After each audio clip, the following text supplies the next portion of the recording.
Live news, खबर तो पक्की है। केजरीवाल मेरी एक छोटी सी बच्ची भी है, मैं उसे छोड़ के कोविड में जाती थी। हमारी में काम क्या, रोजी रोटी चाहिए, जस्टिस, जस्टिस, जस्टिस। नमस्कार, मैं शंभू कुमार, आप देख रहे हैं लाइव न्यूज। एएनएम के प्रोटेस्ट में मेरा ये छठा रिपोर्टिंग है और छठा रिपोर्टिंग और पांचवा रिपोर्टिंग के बीच में ये लोग अपने नौकरी के लिए भटक रहे हैं। आज सचिवालय के सामने अरविंद केजरीवाल से कुछ मांग रहे हैं कि मुझे नौकरी दिया जाए। मैं आपको पिछली बात बता देता हूँ कि ये कोरोना काल में जब कोई भी व्यक्ति अपने परिवार के पास जाने से कतराते थे, जब वो परिवार का आदमी कोई मर जाता था उसके साथ संस्कार में शामिल होने से कतराते थे और शामिल होते भी नहीं थे, उस वक्त डॉक्टर ये एएनएम ही उस व्यक्ति को, जो मरे हुए लाश को दाह संस्कार करते थे, उस वक्त ये साथ दिए सरकार को और पब्लिक को और सेवा की। लेकिन जब काम निकल गया, मौका निकल गया, तो इन लोगों को उसी तरह निकाल दिया गया जिस तरह से चाय में मक्खी को निकाला जाता है। सवाल दूसरा ये है कि 5,000 एएनएम है जो डिमांड कर रहे हैं कि मुझे नौकरी दिया जाए। लेकिन मैं बार बार ये बात करता हूँ कि अरविंद केजरीवाल पानी में सब्सिडी दे रहे हैं, बिजली में सब्सिडी दे रहे हैं और बस में महिलाओं को सब्सिडी दे रहे हैं जिसमें करोड़ों रुपए की खर्च होती है। मैं ये कहता हूँ कि बस में उस व्यक्ति, वह महिलाएं भी जाती है जो लाखों की सैलरी पर जॉब करती है, वो पे कर सकती है बस वाले को, उसके बाद भी वो सब्सिडी देते हैं। लेकिन यहाँ 5,000 जो एएनएम है वो मात्र ज़्यादा नहीं, 20,000 25,000 जो भी इनका बेसिक स्केल है, उस स्केल पे जॉब देने से वो कतराते हैं, बल्कि दारू के ठेका को प्राइवेट करके करोड़ों का घपला भी किया जाता है। एक्चुअली मेरा केजरीवाल जी से ये क्वेश्चन है कि सर, आप राजस्थान में जब मेडिकल स्टाफ को सपोर्ट करते हैं, वहाँ पे आपकी सरकार नहीं है, आप वहाँ पे जाके सपोर्ट करते हैं कि मेडिकल स्टाफ ये योद्धा हैं, इन योद्धाओं को परेशान ना किया जाए, इनको जॉब्स दी जाए। तो यहाँ पे आपके योद्धा तो ऐसे ही बैठे हुए हैं ज़मीनों पे, आप अपने योद्धाओं को क्यों नहीं देख रहे हैं? अगर हमारी राजधानी में ही ऐसे होगा तो बाहर आप क्या सोचते हैं? बाहर कोई बदलाव नहीं आ सकता जब तक हम अपने घर में कोई बदलाव नहीं करेंगे। प्लीज़ आप हम इतनी सारी गर्ल्स हैं, एएनएम्स इतनी सारी गर्ल्स हैं सर, एएनएम पोस्ट ही मांग रहे हैं, आपसे कोई और ऊपर वाली पोस्ट नहीं मांग रहे हैं, एएनएम पोस्ट ही मांग रहे हैं। कम से कम उन पोस्टों पे हमें डाल दीजिए और हमें वहाँ पे ज्वाइनिंग्स दे दीजिए सर। हम अभी आपकी 1000 वैकेंसियाँ निकाली गई हैं मोहल्ला क्लिनिक्स की। अगर आप बोलते हैं कि मोहल्ला क्लिनिक्स में टेस्ट के थ्रू लिया जाता है, तो सर एनआरएचएम में इंटरव्यू बेस पे ही लिया जाता है और हम इंटरव्यू क्लियर करके आ चुके हैं। मेरिट बेस हमारी लिस्ट लगी थी, उसके बाद हमारी ज्वाइनिंग हुई है सर। हमारे सारे डॉक्यूमेंट्स चेक हो चुके हैं, आप रीचेकिंग भी करवा लीजिए, बट सर हमें हमारी जॉब्स दे दीजिए प्लीज़। आप लोगों से यही विनती है हमारी। मेरा नाम सोनिया, मैं लैब टेक्नीशियन हूँ सर। मैं 2022 से कोविड वॉरियर हूँ और हम यहाँ अपनी ड्यूटी दे रहे हैं 2020 से। हम सर 1 महीना होने वाला है, हम यहाँ पे धरने पे बैठे हुए हैं और यहाँ हमारी कोई सुनने वाला नहीं है। हम अपने यहाँ पे रिक्वेस्ट डाल रहे हैं, सबसे बोल रहे हैं कि हमें भाई जो हमारा कॉन्ट्रैक्ट है उसको आगे बढ़ाया जाए, पर हमारी सुनने वाला यहाँ कोई आता ही नहीं है। हम किससे बोल रहे हैं? परमिशन मांगने जाते हैं ना परमिशन मिलती है। मतलब प्रोटेस्ट के लिए आपको परमिशन नहीं मिलता है? नहीं, प्रोटेस्ट करने के लिए जंतर मंतर या कहीं पे नहीं परमिशन किस बात की परमिशन की बात कर रहे हैं? सर धरने की परमिशन के लिए अच्छा, बोलते हैं। ठीक है सर, उसके लिए परमिशन नहीं मिलती। हम पैरामेडिकल स्टाफ हैं जिसमें एएनएम्स हैं, लैब टेक्नीशियंस हैं। मई 2021 में कोविड वैक्सीनेशन जब इमरजेंसी आई थी कोरोना वायरस की, तो उस टाइम हमें कॉन्ट्रैक्ट बेस पे गवर्नमेंट सरकार ने इमरजेंसी में कॉन्ट्रैक्ट बेस पे रखा था पैरामेडिकल स्टाफ को। सर अब 11 महीने हमें जॉब करते होंगे, 11 महीने के बाद हमें अचानक से 4 दिन पहले ही नोटिस आता है कि आप लोगों का अब आगे कॉन्ट्रैक्ट नहीं बढ़ाया जाएगा, आप लोगों को अब जाना पड़ेगा, जॉब नहीं है आपके लिए। अचानक सर ये हमें पता चला, तो अब हम जितने भी हैं 11 महीने जॉब करने के बाद आपको बोला गया कि आपको जाना पड़ेगा। आपको जाना पड़ेगा। जाने के लिए कितने दिन पहले आपको बोला गया? सर 31 मार्च हमारा लास्ट बोला गया था, 28 को हमें सिर्फ नोटिस दिया गया, वो भी मेल पे आया है कि आप लोगों का आगे कॉन्ट्रैक्ट एक्सटेंड नहीं होगा। इसके बाद सर अब ये रूल है, गवर्नमेंट का रूल है कि आप अगर अभी आप देख रहे हो कि जहांगीरपुरी में जो बुलडोजर चल रहा है, तो सुप्रीम कोर्ट इस बात के लिए तरजीह दी है कि आपको भी गैर कानूनी भी है तो आप उसको नोटिस दीजिए 30 दिन पहले 15 दिन पहले नोटिस पीरियड दीजिए, उसके बाद आप उसके घर को तोड़ सकते हैं। ये जो अवैध है उसके लिए बात कर रहा हूँ, लेकिन यहाँ पर जो वैध रूप से जो जॉब कर रही है उसको सिर्फ 24 घंटा पहले बताया जाता है कि आपको। सर उसके बाद अब अचानक से हम बेरोजगार हो गए। हमें अचानक तो प्राइवेट जॉब भी पकड़ने में टाइम लगता है ना सर। और फिर हम इतने दिन ये देखो ना, गवर्नमेंट के इतनी इमरजेंसी में हमने साथ दिया, गवर्नमेंट का देश हित में काम भी किया है, लेकिन सरकार ने हमारे बारे में कुछ मतलब पॉजिटिवली नहीं सोचा। एटलीस्ट चलो हमें परमानेंट ना करो, लेकिन हमारा टेम्परेरी बेस पे भी रखो, कंटिन्यू रखो। पे कंटिन्यू रखो। हम बेरोजगार हो गए हैं, हमारा इस रोजगार से हमारा घर चल रहा था। कुछ इसमें ऐसे हैं, इसमें कुछ ऐसी महिलाएं हैं जिन्होंने अपनों को खोया है इसमें कोरोना में, तो उनका ड्यूटी करते करते यस सर कोई कंपनसेशन कुछ नहीं मिला। हैरत की बात है कि जो महिलाएं ड्यूटी करते करते जिनके हस्बैंड एक्सपायर करके कोरोना के कारण, उस महिलाओं को भी नौकरी से निकाला जाता है और कोई कंपनसेशन नहीं मिलता है। उसके बाद सर अब हम बेरोजगार हो गए हैं। हम गवर्नमेंट से यही डिमांड करें कि सर हमें जॉब पे वापस रखा जाए। एटलीस्ट आप देश हित में हमने जो मतलब पैंडेमिक है, ये इतनी महामारी में हमने काम किया है, उस बेस पे भी हमें गवर्नमेंट को हमारे बारे में सोचना चाहिए कि इतनी सारी लड़कियां हैं बेरोजगार हो रही है, इनको कम से कम कॉन्ट्रैक्ट पे तो रखा जाए। मेरा नाम प्रिया है, मैं लैब टेक्नीशियन हूँ। यहाँ पे काफ़ी लैब टेक्नीशियन ANM और CDOs हैं जो एक दिन के नोटिस पे निकाल दिया गया था। हम बेरोजगार हैं। हमने ऐसे टाइम पे वर्क करा है, ऐसी महामारी में फर्स्ट वेव से हमने साथ दिया है गवर्नमेंट का, तो अब गवर्नमेंट को हमारे लिए भी कुछ अच्छा सोचना चाहिए। हम लोग लैब टेक्नीशियन हैं, सारे स्टाफ नर्स हैं हमारे साथ, CDOs भी हैं। तो हमारी बस गवर्नमेंट से ये रिक्वेस्ट है कि हमारे जो कॉन्ट्रैक्ट ख़त्म कर दिया उन्हें एक्सटेंड कर दी। बस हमारी यही विनती है उनसे कि हमें रोज़गार वापस दिया। मेरा नाम रीना है, मैं लैब टेक्नीशियन हूँ।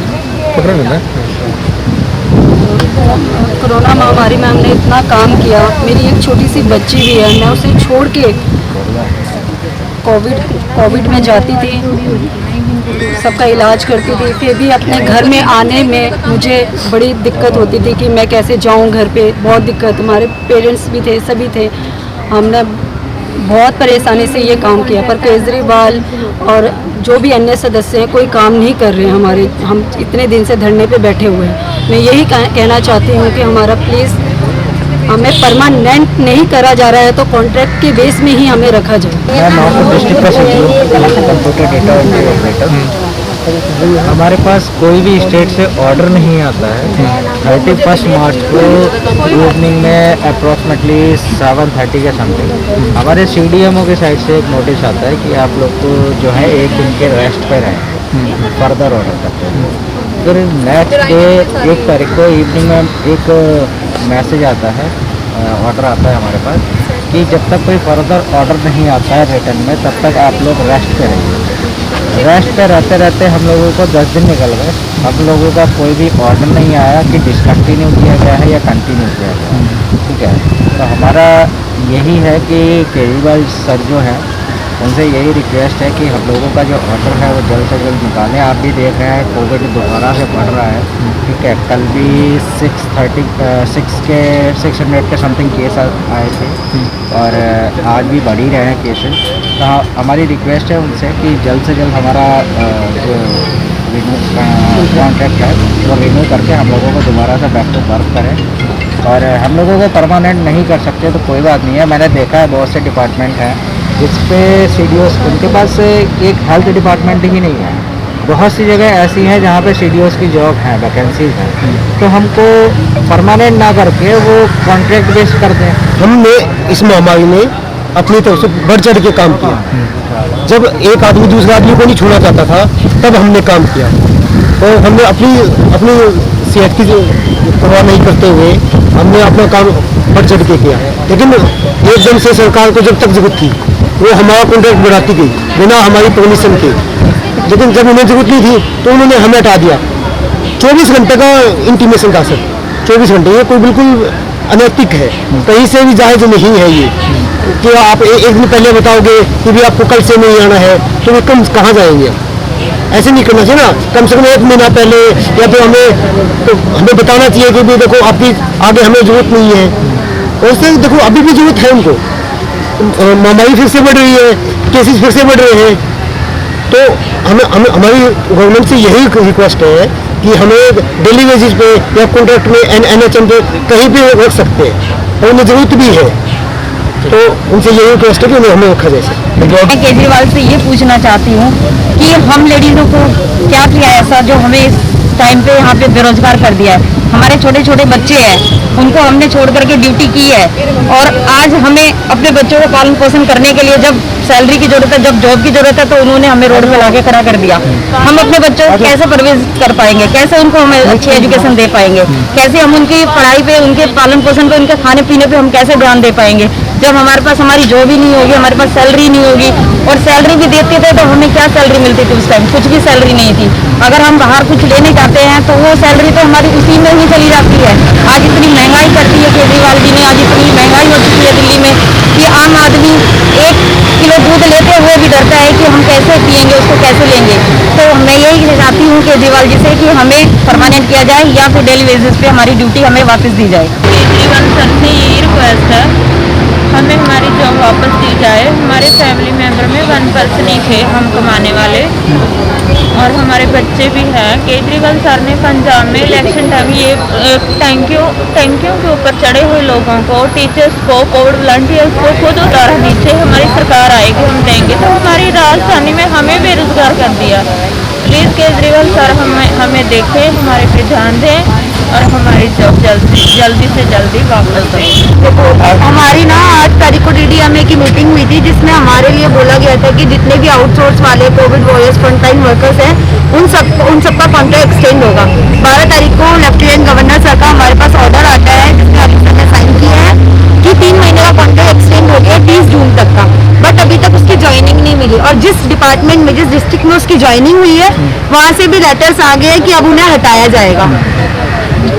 2-3 दिन का अल्टीमेटम देके उनको भी हटाया गया है वहाँ से, और वो कॉन्ट्रैक्ट एक्सटेंड नहीं हुआ, उसे भी होल्ड पे रखा हुआ है। परसों जब हमारी परवेश रंजन झा सर से बात हुई थी, CM सर के एडिशनल PA हैं, दिल्ली सचिवालय में बैठते हैं वो, उनसे बात हुई थी, तब उन्होंने बोला था कि वो हमारी फाइल आगे पास करवाएंगे। कल हमने उन्हें अपने डॉक्यूमेंट्स भी दे दिए, पर्सनली भी और डाक के थ्रू भी दिए हैं।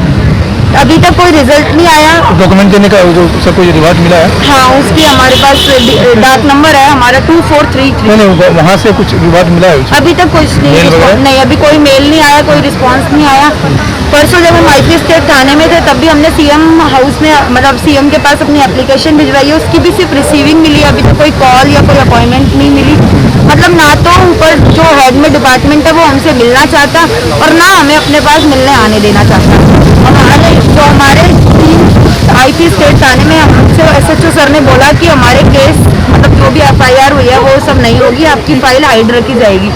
फिर भी हमारे में से 3 बंदों पे FIR कर दी गई है, जिसमें हमें ऐसा बोला गया था SHO सर ने कि मैं लड़कियों पे नहीं करूँगा।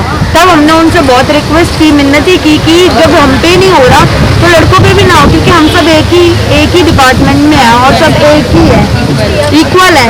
और हम तो सिर्फ प्रोटेस्ट कर रहे थे, और जब जिस टाइम पे हमारे पास SHO सर आए या जो भी था, हम उस टाइम मतलब हम अपनी रैली सर्विस लाइन पे निकाल रहे थे, ITO वाले। जो रोड आप सबने देखा है कि वो रोड अलग है और सर्विस लाइन अलग है, हम लोग वहाँ चल रहे थे, वो भी 10-10 के बंच में चल रहे थे। कोई ना पूरा रोड घेरा गया था उनसे, ना हमारी वजह से किसी को असुविधा हुई। रोड ट्रैफिक पुलिस भी वहाँ पे थी, आप CCTV कैमरे चेक करवा लीजिए। हमारी तरफ से किसी को भी कोई असुविधा नहीं हुई। थाने में आपका अरेस्ट वो उसको रफा-दफा किया गया? वो रफा-दफा नहीं हुई, उसमें FIR कर दी गई है 3 बंदों पे, एक नर्सिंग स्टाफ में से और 2 LT में से। तो क्या उनको अरेस्ट कर रहे हैं क्या? उन्हें अरेस्ट भी कर रहे हैं, उन पे धारा 188 लगाई गई है, जिसके तहत उन्हें कॉल आएगी, कोर्ट से कॉल आएगी, वहाँ पे इनको अपने मतलब जाना है। ये पूछना चाहती हूँ केजरीवाल जी से, वो कहते हैं कि मैं आम आदमी हूँ और आम आदमी की सुनता हूँ, तो हम भी तो आम आदमी हैं, हमारी क्यों नहीं सुन रहे हैं? वो क्यों नहीं आके हमें देख रहे हैं? यहाँ पे हमें 1 महीने से, हमें आज 20-21 दिन हो गए यहाँ पे धरना दिए हुए, वो क्यों नहीं हमें आकर के यहाँ देखते हैं कि लेडीज़ें कैसे बैठी हुई है, कैसे कोई प्रेग्नेंट लेडी है, किसी के घर में कोई नहीं है रहने वाला, मतलब बच्चों को रखने वाला कोई भी नहीं है, वो यहाँ के फिर भी बैठी हुई है। किस लिए बैठी हुई है? सिर्फ अपनी जॉब वापस लेने के लिए। तो मैं उनसे यही रिक्वेस्ट है कि अगर वो आम आदमी है और आम आदमी की सुनते हैं तो वो है कहाँ पे, जो हमारी आज वो सुन नहीं रहे हैं, क्यों नहीं सुन रहे? मैं उनसे यही पूछना चाहती हूँ, हमने ऐसा क्या किया? हमने पढ़ाई तो की है, हमने अपना डिप्लोमा किया है, 3 साल का हमारा DMLT होता है, हम वो करके हमने एक जॉब प्राप्त किया और उस जॉब को उन्होंने हमारे से छीन लिया है। ऐसा क्यों किया है केजरीवाल जी ने? क्यों? इसलिए हमने उनको चुना था कि वो हम आज हमें बेरोजगार कर दें? ये बताइए आप हमें केजरीवाल जी, आपको हमने इसलिए चुना था दिल्ली में कि आप हमारी सेवा करेंगे, हमारे देश की हमारी दिल्ली की सुरक्षा करेंगे, उसकी रक्षा करेंगे। ऐसे रक्षा हमारे को नहीं चाहिए। हमें एक अच्छा सीएम चाहिए अपनी दिल्ली के लिए। हमें केजरीवाल से यही विनती है कि हमें हमारा रोजगार दे करके वो अपनी पद को बढ़ाए। लाइव न्यूज, खबर तो पक्की है।